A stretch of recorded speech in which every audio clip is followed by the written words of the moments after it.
24 লোকসভা ভোটে বাংলায় ভরাডুবি। 26 যুদ্ধ জিততে নতুন টিম নিয়ে ঝাঁপাতে চাইছে বঙ্গ বিজেপি। সংগঠনে বড়সড় রদবদলের পথে পদ্ম।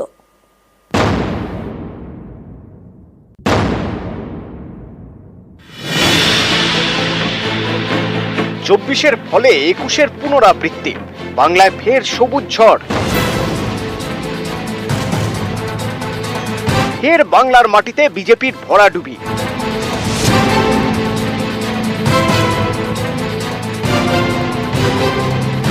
এর থেকে শিক্ষা নিয়ে 26-এর লক্ষ্যে এখন থেকে ঝাঁপাতে চাইছে বঙ্গ বিজেপি। 26-এর লক্ষ্যে বঙ্গ বিজেপির নতুন টিম। সংগঠনে ব্যাপক রদবদলের পথে পন্তশিবির। যেহেতু আমি রাজ্য সভাপতি এবং তার সাথে আমি কেন্দ্রীয় মন্ত্রিসভায় আছি, ভারতীয় জনতা পার্টির সংবিধান অনুসারে আমি স্বাভাবিকভাবে এই দুটি পদ আঁকড়ে বেশি দিন থাকতে পারবো না। তো স্বাভাবিকভাবে নতুন সভাপতি খোঁজা হবে। হয়তো জেনারেলি দেখা যায় যে আমরা উপর থেকে শুরু করে নিচে গিয়ে শেষ করি। 24-এ ফের বাংলার মাটিতে পদ্ম চাষে ব্যর্থ হয়েছে বিজেপি। হারের কারণ খুঁজে বের করতে বেশ কয়েকটি বৈঠকে বসে দল। সেখানে উঠে আসে একাধিক কারণ, যেমন নেতাদের মধ্যে সমন্বয়ের অভাব, অনেক পুরনো নেতাকর্মীকে ভোটের কাজে যুক্ত করা হয়নি, বুথ স্তরে নড়বড়ে সংগঠন, বুথ স্তর থেকে ভুল রিপোর্ট। এভাবে চললে 26-এও ভুগতে হবে বলে মনে করছেন বিজেপির নেতারা। তাই তারা চাইছেন সংগঠনে ঝাঁকুনি দিতে রাজ্য থেকে জেলা, জেলা থেকে মণ্ডল এবং মণ্ডল থেকে বুথ স্তর পর্যন্ত ঢেলে সাজানোর পথে পদ্ম শিবির। পুজোর আগেই বদল করা হতে পারে 15 জন জেলা সভাপতিকে। 300-রও বেশি মণ্ডল সভাপতি বদল করা হতে পারে। সিংহভাগ বুথ কমিটিও ঢেলে সাজানোর পথে পদ্ম। দেখুন, এই বিষয়ে পরবর্তী সময়ে ভাবা হবে, সবাইকে কাজে লাগানো হবে। অর্থাৎ যারা নতুন জিতেছেন তাদেরকেও কাজে লাগানো হবে, যারা পুরনো আমাদের অনেকদিন ধরে পার্টিতে ছিলেন, কোনো কারণে এবার হয়তো রাজনৈতিক কারণে তাদের ভোটের ফলাফলটা অন্যরকম হয়ে গেছে, তাদেরকেও কাজে লাগানোর ব্যবস্থা হবে।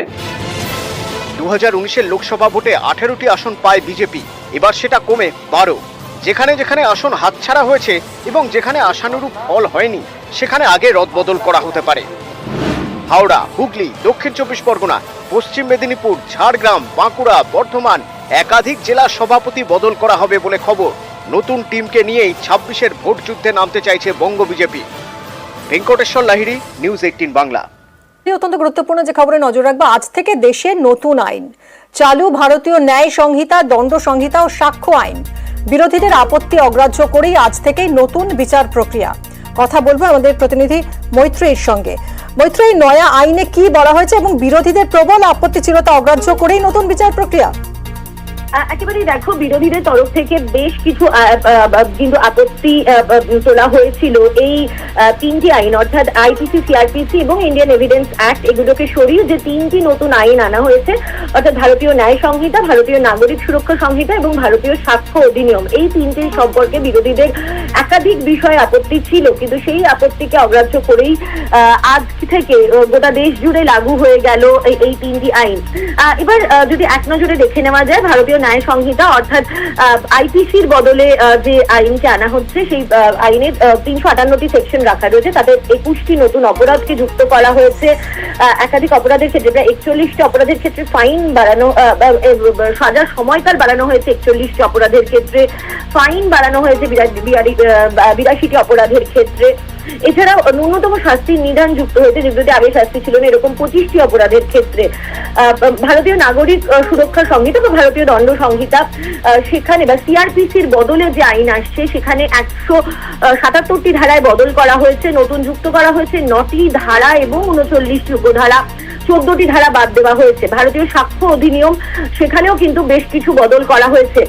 মূলত যেটা জানা যাচ্ছে ল মিনিস্ট্রি থেকে, যে আজ থেকে অর্থাৎ 1 জুলাই থেকে সমস্ত এফআইআর এই 3টি আইন মেনেই করা হবে। যদিও 1 জুলাইয়ের আগে যে মামলা চলছিল সেগুলিতে পুরনো আইন মেনেই হবে। নতুন যে আইন 3টি আনা হয়েছে, এই 3টি আইনের ক্ষেত্রে কিন্তু বেশ গুরুত্ব দেওয়া হয়েছে মহিলা এবং শিশুদের প্রতি অত্যাচার বা নির্যাতনের ঘটনার ক্ষেত্রে। সেক্ষেত্রে মহিলা শিশুদের ওপর অপরাধের জন্য আলাদা চ্যাপ্টার আনা হয়েছে। সেখানে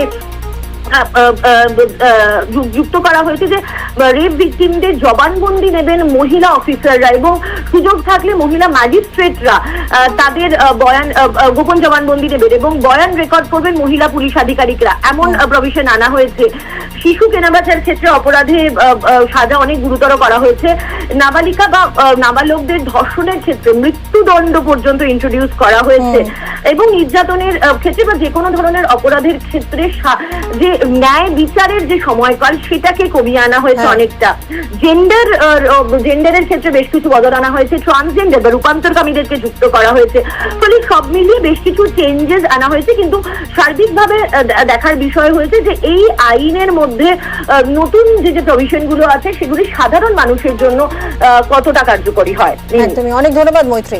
আমরা কথা বলেছিলাম আইন বিশেষজ্ঞের সঙ্গে, শুনুন কি বলেছেন তিনি। প্রথমত বলি, আইনের যেমন ভালো দিক আছে তেমনি অনেক গ্রে এরিয়াও আছে। যেহেতু সেকশন গুলো পুরোপুরি ভাবে শিফট করে গেল, যা প্রথম একটা অসুবিধা তো ডেফিনেটলি হবে। আর ইনফ্রাস্ট্রাকচার সেভাবে তৈরি না করে এই আইনটা আনার ফলে যে বড় ডার্ক গ্রে এরিয়া যেটা দেখা যাচ্ছে, একটা ইলেকট্রনিক এভিডেন্স, এখন তো সব জায়গায় ইলেকট্রনিক এভিডেন্স, এটাকে আনার জন্য অনেক চেষ্টা হয়েছে এই মামলার মধ্যে, এটা একটা সাধুবাদ জানানো হয়। কিন্তু এটা আনার জন্য যে তাড়াহুড়ো ব্যাপারটা আছে, অর্থাৎ যে 65B ফরম্যাট 63 সেকশনে আমাদের মধ্যে পাবো, সেই ফরম্যাটের মধ্যে হ্যাশ ভ্যালু উল্লেখ করতে বলা হচ্ছে 3টি অ্যালগোরিদমের। তো এই MD5 SHA-1 এবং SHA-256 অ্যালগোরিদমে এই হ্যাশ ভ্যালু ক্যালকুলেট করতে সাধারণ মানুষ যাদের কাস্টডি থেকে এভিডেন্স দেওয়া হচ্ছে, তারা সিসিটিভি ফুটেজ দিচ্ছে বা কোনোভাবে মোবাইল দিচ্ছে, তারা কোত্থেকে এটা ক্যালকুলেট করবে? এই প্র্যাকটিক্যাল জায়গাটা কিন্তু বিরাট বড় একটা ভয়েড বা অন্ধকার জায়গা রয়েছে। কিছু কিছু ক্ষেত্রে পুলিশকে অনেক পাওয়ার দেওয়া হচ্ছে, কিন্তু একটা জিনিস আমরা সবাই জানি যে uneasy lies on the head of the king, যার যত ক্ষমতা তার তত রেসপন্সিবিলিটি। নয়া আইন চালু নিয়ে চরম আপত্তি বিরোধীদের। শীতকালীন অধিবেশনে সংসদে 146 জন সাংসদকে সাসপেন্ড করে আইন পাস। আলোচনার দাবিতে সংসদে মুলতবি প্রস্তাবের নোটিশও দিয়েছে কংগ্রেস। নয়া আইন এখনই চালু না করার দাবি জানিয়ে চিঠি দিয়েছেন মমতা বন্দ্যোপাধ্যায়ও। আইন চালুর আগে শুক্রবার সুপ্রিম কোর্টে জনস্বার্থ মামলাও হয়েছে। 3 আইনে স্থগিতাদেশ জারি করে বিশেষজ্ঞ কমিটির দাবিতে মামলা করা হয়েছে। পুরনো আইনে রুজু হওয়া বকেয়া মামলাও বিভিন্ন আদালতে ঝুলে রয়েছে। ফলে পুরনো মামলার কি হবে তাই নিয়ে প্রশ্ন আইনজীবী মহলের একাংশেরও। এই আইনটা পার্লামেন্টে পাস করার আগে বিরোধীদের সাথে কোনো আলোচনা করা হয়নি। একতরফা ভাবে এই আইনটা কোনো আলোচনা ছাড়া পাস করানো হয়েছিল। এই আইনটা যে বিভিন্ন ধরনের ধারা যেভাবে যোগ করা হয়েছে সেগুলো কিন্তু অত্যন্ত বিপজ্জনক, 1 নম্বর। এবং দ্বিতীয় কথা, এই ধারাগুলো যে কোনো সময় সরকার কিন্তু বিরোধীদের ওপর নানান অসুবিধায় কিন্তু ব্যবহার করতে পারে। সারা দেশের মামলা যদি আমরা ধরি তাহলে অন্তত 2 থেকে 2.5 কোটি মামলা পেন্ডিং সারা ভারতবর্ষে, ম্যাজিস্ট্রেট কোর্ট থেকে নিয়ে সুপ্রিম কোর্ট অব্দি। এই মামলাগুলো তো বন্ধ করা যাবে না। এই মামলাগুলো পুরোনো আইনে কিন্তু প্যারালালি চলবে নতুন মামলার সাথে, মানে পুরো ক্রিমিনাল জাস্টিস সিস্টেমটা কিন্তু ফেল করবে।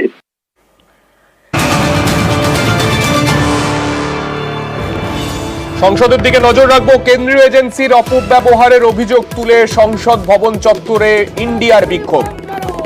কেজরিওয়াল ও বাংলার 3 মন্ত্রীর গ্রেফতারির প্রতিবাদ।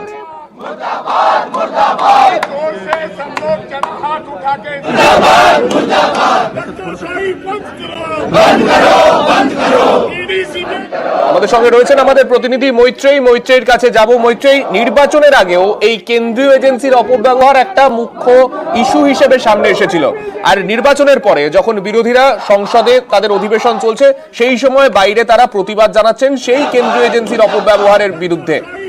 কতটা তাৎপর্যপূর্ণ? একেবারেই দেখো, অত্যন্ত তাৎপর্যপূর্ণ। তার কারণ একেবারে যখন নির্বাচনের আগে থেকেই কিন্তু বিরোধীরা সরব হয়েছিল কেন্দ্রীয় এজেন্সিকে অপব্যবহারের প্রতিবাদে। এবার নির্বাচন হয়ে গিয়েছে এবং বিরোধীদের শক্তি অনেকটাই বেশি আগের তুলনায়, এবং সেই জায়গায় দাঁড়িয়ে যখন প্রথম অধিবেশন চলছে সেই পরিস্থিতিতে দাঁড়িয়ে প্রথম যে অধিবেশন পর্যায়ে চলছে সেখানেই কিন্তু কেন্দ্রীয় এজেন্সিকে অপব্যবহার করে একাধিক নেতা নেত্রীকে ভেতরে গ্রেপ্তার করার প্রতিবাদ মকরদ্বারের সামনে দেখাচ্ছেন ইন্ডিয়া জোটের সমস্ত শরিকরা। তার মধ্যে উপস্থিত রয়েছেন কংগ্রেসের নেতৃত্ব, উপস্থিত রয়েছেন তৃণমূল কংগ্রেসের সাংসদরা এবং অন্যান্য ইন্ডিয়া জোটের যারা শরিক সাংসদরা তারা প্রত্যেকে উপস্থিত রয়েছেন।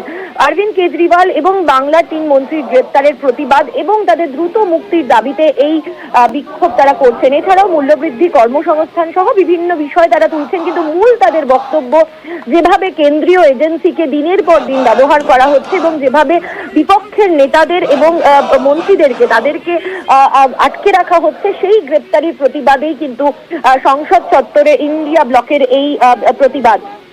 প্রসঙ্গত তোমাকে জানিয়ে রাখতে চাইবো, শুধু কিন্তু আজকে একেবারে সংসদ ভবন চত্বরেই নয়, সংসদ ভবনের ভেতরেও কিন্তু উত্তাল হতে চলেছে। বিরোধীরা একাধিক ইস্যুতে তারা আজকে সোচ্চার হবেন।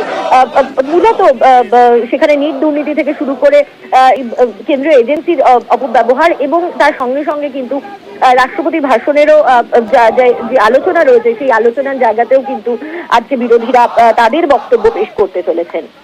বেশ, ধন্যবাদ।